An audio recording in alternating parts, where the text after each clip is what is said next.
But just the thing on the statin drugs, it actually started in 1901 when the German Navy went to a guy by the name of Wilhelm Norman. He was a chemist in Berlin. And they went to him and said, look, we need a smokeless synthetic lubricant for German submarine diesel engines. And by 1904, he had accomplished that. And make a long story short, after the First World War was over, they didn't need him anymore. So they sold that patent to a British soap manufacturing company. They made soap out of it, and they couldn't sell it because everybody's making their own soap. So in the 1940s, they sold it to Procter & Gamble in the United States, and they couldn't sell it as soap either, so they decided to use it as a cooking shortening. And they were having trouble selling it in a can because Grandma liked her lard and cream and butter and eggs, and there have been generations of people's families using lard and butter and cream and eggs for cooking, and nobody really got into this product. Well, there's a guy by the name of Ansel Keys, who's a medical doctor on the staff of the medical school at in Minnesota and Minneapolis, and he was on the board of Procter & Gamble. He was also on the board of the American Heart Association. So he brokered a deal by which Procter & Gamble gave the American Heart Association in 1952 $1.7 million, which is kind of chump change today, but back then it was a lot of money. And so they gave the American Heart Association $1.7 million to endorse this product called Crisco as a better, healthier way to cook rather than using lard and cream and butter. There was never any science to prove that. They just took the money. The American Heart Association just took the money and endorsed Crisco as a healthier way to cook. Well, it turns out Procter & Gamble was having a real trouble selling this, and so they invented another sales campaign called the Mediterranean diet. There was no science behind that. The average lifespan of Greece and Italians is only 62, but they took the Isle of Crete, which had people in their 80s still working out in the fields, and they said, well, this is what we want to do, and they looked at olive oil and so forth, and they began to use olive oil and cooking oils and salad dressings and things, and we began to get heart disease because they were pushing that. Well, at that moment, what happened was that the Mediterranean diet was magic, and people just followed that and went on it. But the pharmaceutical companies jumped in and wanted it on. They said, we're going to give you a product called statin drugs that will lower cholesterol and help everybody prevent heart disease. Well, it turns out they've killed 1 billion people, Alex, between Europe, Asia, United States, South America, Central America, and Africa. They have caused cardiovascular disease in all these places with this Crisco and olive oil and coconut oil.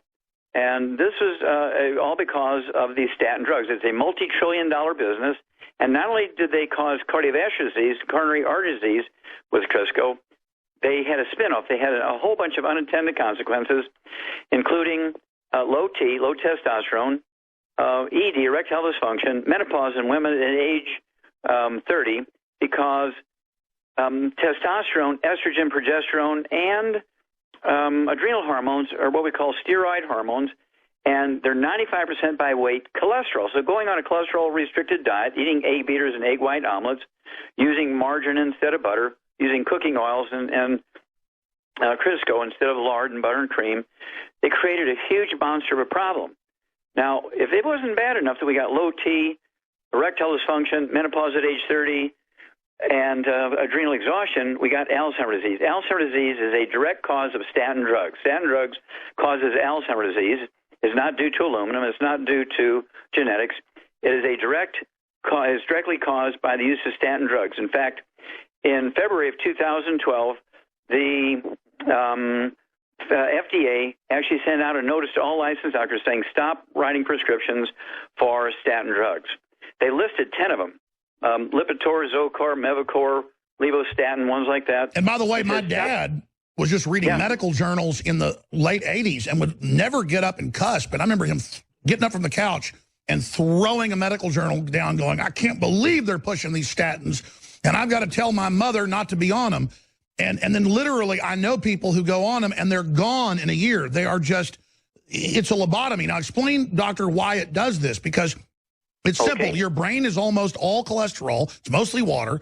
And so you take a drug that eats cholesterol or blocks it. I mean, this is incredible. This is like Drano for the brain. Explain it to people medically, Dr. Wallach. Okay, well, your brain is, you're very good, Alex. You've been doing your research. I'm very proud of you, sir. Very good. a brain is 75% white matter, which is almost 100% cholesterol.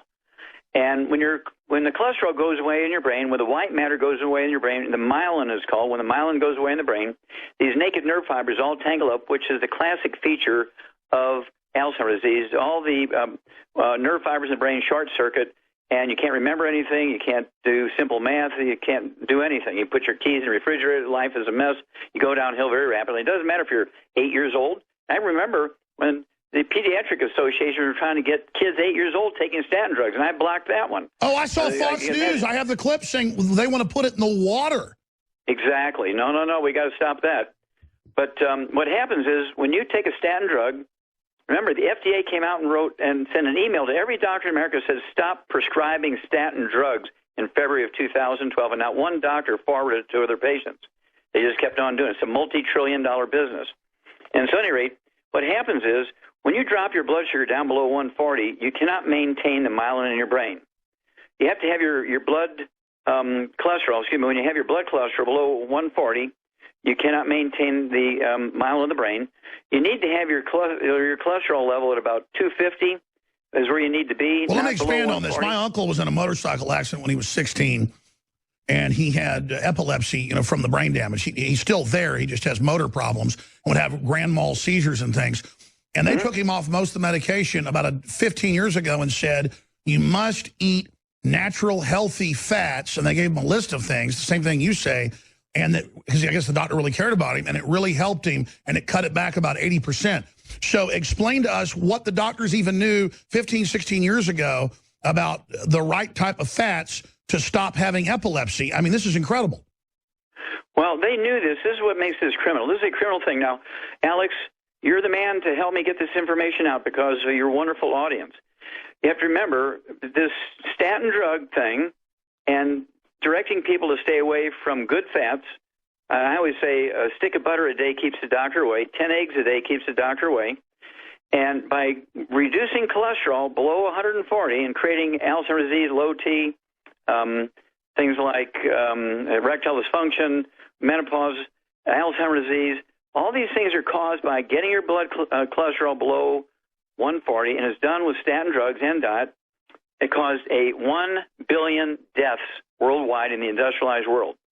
And, of course, I guess if there's any good news, there's no limits, no statutory limits on murder. That's right. Stay there. I want to hear how we turn this around, Dr. Wallach, when we come back, because people now finally know. They go, oh, I've heard statins eat your brain. So at least, 10 years ago, nobody knew this. So now it's getting out there.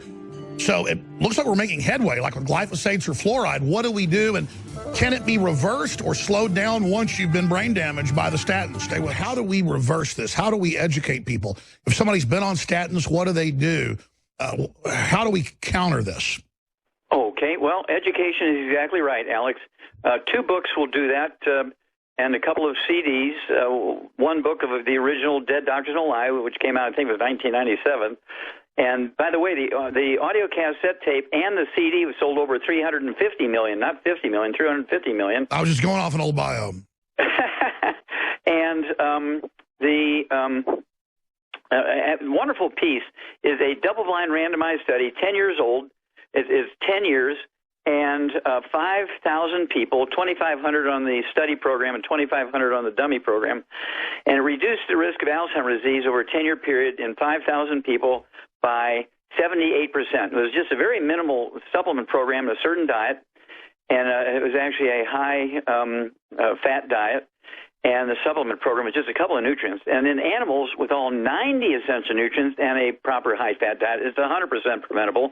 And I have reversed, literally hundreds of people who've been diagnosed with Alzheimer's disease with a very simple nutritional program and a dietary change. You've got to make dietary changes. Somebody's going to have to be there to actually, kind of a caregiver to make sure these people remember to take their supplements. But it's totally reversible. It's totally preventable. And because it's a simple nutritional deficiency disease. Ted's dad, who recently died, as you know, and I'm allowed to tell the story, even though it's very sad, they had him on blood thinner. He never had a stroke. He basically had scurvy because he wasn't getting vitamin C. He got on Beyond Tangy Tangerine and went from not knowing who he was to knowing who he was and coming out of it. And the medical doctor basically told his mom, you take him off that. He's got too much vitamin K in his blood. And then he didn't know who he was again in a couple months. I mean, and he said, hey, it's my mom, my dad. They make their decisions. And she worshiped the doctor. And he just sat there and watched his dad go right back into it. Amazing story. Yeah, it's a terrible thing, the power that doctors have over people, especially older people, the older generation.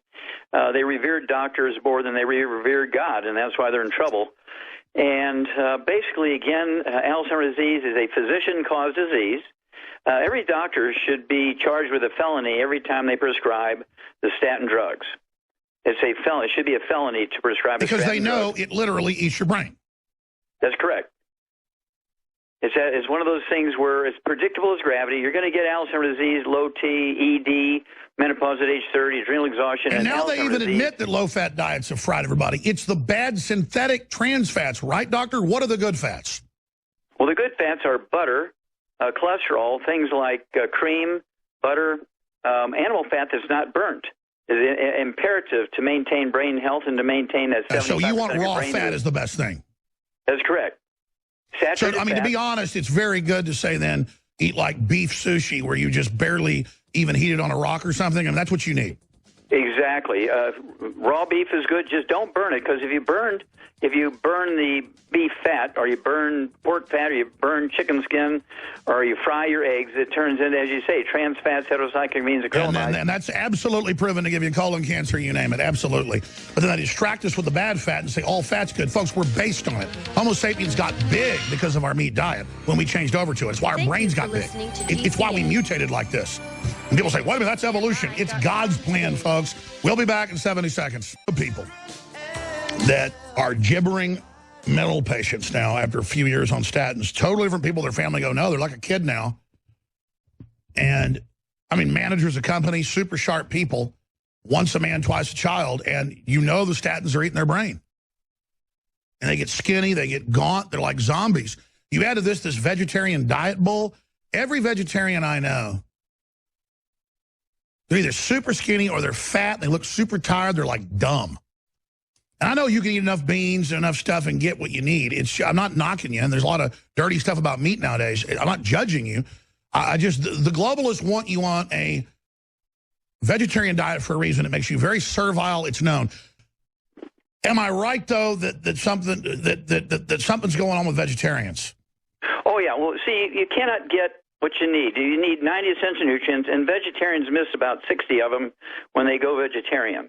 They need to supplement. They could do it if they supplemented, but they believe they can get everything they need just by eating well, and that's absolutely wrong. When you look at the National Geographic, Alex, they came out about 10 years ago with the top 20 longevity cultures. They're all heavy meat eaters. There's no vegetarians in the top 20 longevity cultures on Earth. They're all heavy meat eaters. They're all third world. None of them have any medical doctors or health insurance or emergency services or clinics or hospitals, yet they have 40 times the 100-year-olds we do. They have 100 per 250 of their population. We only have 100-year-old per 10,000. And so heavy meat eaters are the ones who live the longest and healthiest. Well, I mean, meat's a drug. I could be sick and go eat a big ribeye and, like, feel better in hours. I mean, if it's rare, it's got to be bloody. It's got to be bloody. Yeah, medium rare. I eat a steak every day. I eat 10 eggs every day. It gives you sex hormones like you can't believe. Yahoo! Well, there's no doubt that, I mean, studies show larger CC brain sizes and the cranium's growing over the thousands of years as people went from agrarian to meat eaters. I mean, it's true. Meat has turbocharged us, and we're basically turning into predators. Yeah, exactly. Of course, we're turning into meat for predators if you become a vegetarian. You do not want to be a vegetarian without supplement. You can do it successfully if you supplement. We have the 90 essential nutrients. We hope that all people who are really dyed-in-the-wool vegetarians and vegans come to Youngevity. We will give you a supplement program that will make it work for you. Without this supplement program, you're in trouble. Okay, well, thank you so much, Alex. And again, the book, Dead Doctors Don't Lie, and the book, Epigenetics, The Death of the Genetic Disease Transmission. We love you. And we're going to work along your side, and between you and me, we'll make things happen. And by the way, we've got reviews on that, a 5-star review for the package of books we've got discounted, Dead Doctors Don't Lie, and others at InfoWarsLife.com, InfoWarsStore.com, has it all right there. Dr. Wallach, thank you so much for the time today. Well, God bless you, sir. Thank you for the hospitality as usual. We love your audience, and we're there for you forever. You're a revolutionary. God bless you.